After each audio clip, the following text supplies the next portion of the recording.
और देश को निवाला देने वाला किसान। और सबसे बड़ी बात, आबादी देश की 70 से 77% एग्रीकल्चर लैंड से जुड़ी हुई है। लेकिन जब भी मतदान होता है तो देश में कहीं ना कहीं धर्म और जात को देखते हुए मतदान होता है। ये फिर अपने रास्ते पे, यही वही किसान है, ये भटक जाते हैं, फिर संघर्ष करते हैं।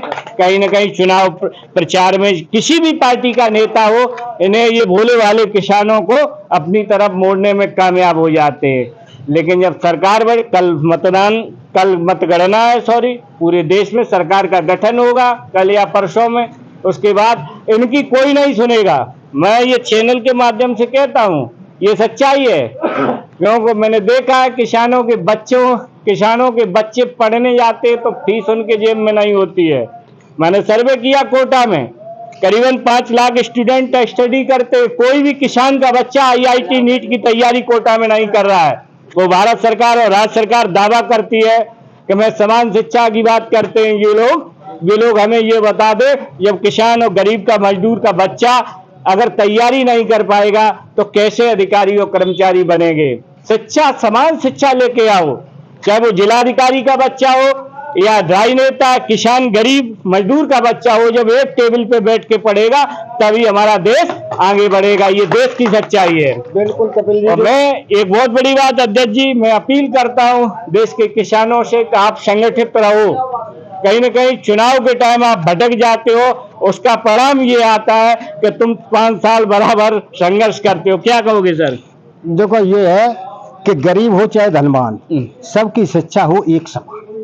तो इसमें केवल पैसे वालों के लिए ये जो प्राइवेट स्कूल जो बने हैं उनमें केवल प्राइवेट और सरकारी स्कूलों में कोई गरीब किसान का बच्चा स्टडी नहीं कर पा रहा है। भारत सरकार, राज्य सरकार, आप जहां कोचिंग सेंटर हैं कोटा या मुंबई या महाराष्ट्र, चेन्नई, आप ये सर्वे करवा लेना, कोई भी किसान, गरीब, मजदूर का बच्चा IIT नीट या IAS PCS की तैयारी नहीं कर रहा है। ये सच्चाई है देश की। ये सच्चाई क्यों? गरीब के पास पैसा, मेंबर ऑफ पार्लियामेंट लाखों में खर्चा चाहिए और किसान पे 10,000 5,000 रुपया तो बचा नहीं पाता है। 10 20 50 हजार रुपए का हर समय किसान जो है कर्ज में रहता है।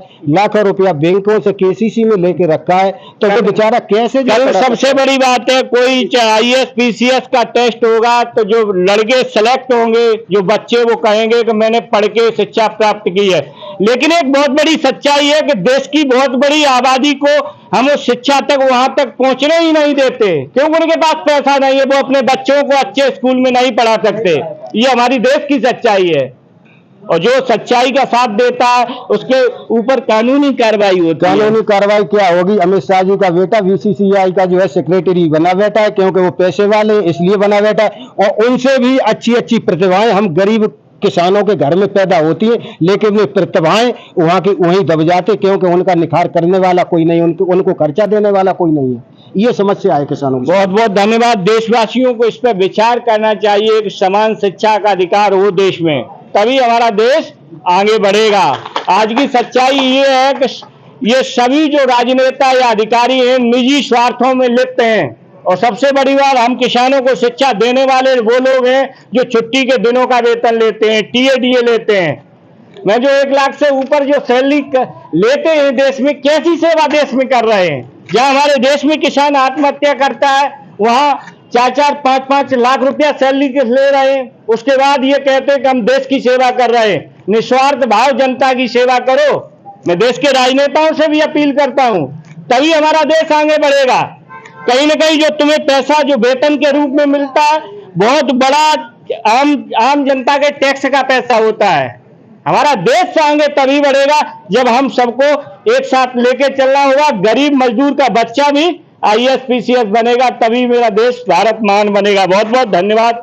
इसी के साथ मैं कपिल यादव, MBM News 24 जिला अधिकारी कार्यालय इटावा, उत्तर प्रदेश।